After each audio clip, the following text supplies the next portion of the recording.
Hey guys, this is Mrs. Yeagle, and this is chapter 27 of Addison Cooke and the Tomb of the Khan. It's called The Grasslands, and it starts on page 273. Dax returned at dawn. He was somewhat alarmed to discover the two Mongol warriors sleeping by the campfire. "Who are these people?" he demanded. "Nobody, and I don't know." Dax nodded slowly. "I need more coffee." "We haven't got any," said Eddie. "Why?" said Dax. "Does Molly have a black eye?" Molly smiled proudly. "Does it look good?" Dax had only been with the Cookes for 5 minutes this morning, and he was already exhausted. He lay down by the fire and shut his eyes for a cat nap.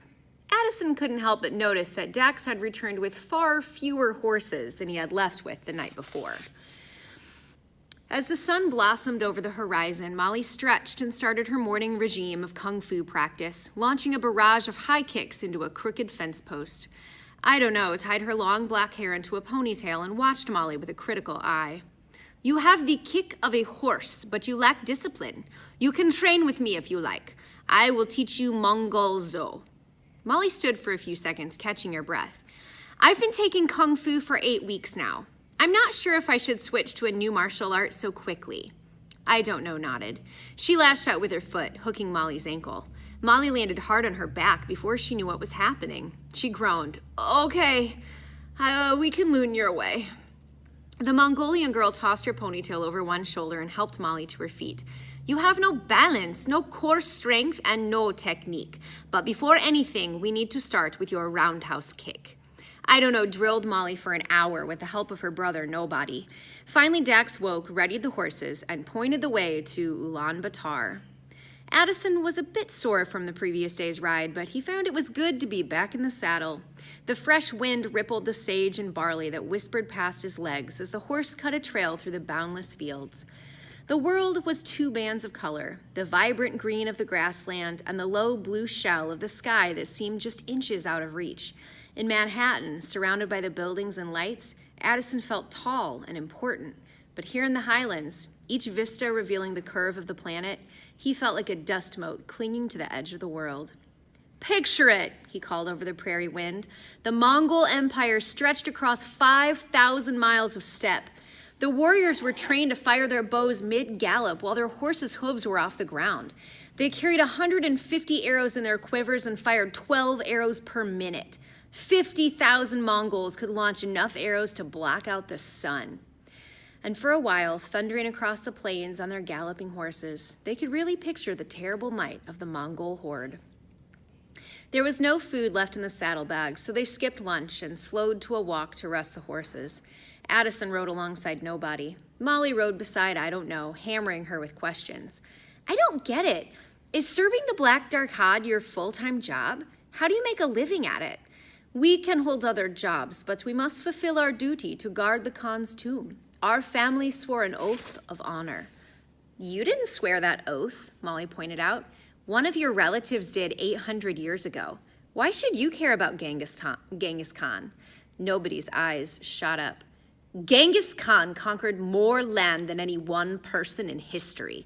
He allowed religious freedom. He didn't tax the poor. He was probably the greatest general who ever lived." Addison could not help himself. "He also butchered 40 million people. I never said he was perfect." Addison frowned. "He slaughtered more than 1 million Persians at Nishapur because they killed some diplomats. He had an incredibly rough childhood. What do you expect?" "I had a rough childhood, and you don't see me burning down any villages," said Molly. "Rough childhood? Genghis Khan's father was murdered, his wife was kidnapped, and he was thrown into slavery all before he was 16. "Lots of people have rough childhoods," said Addison. "Genghis Khan reduced the world population by 11%. Molly turned to I don't know. "The man killed more people than the Black Plague. Why devote your life to protecting his grave?" "Because your past is who you are." "I think your future is who you are," said Addison. "But I take your point." At night, they slept on the open plains. The prairie was infested with wolves, and their howls filled the night. Eddie was terrified, but Addison found the wolves' songs as beautiful as anything he'd ever heard.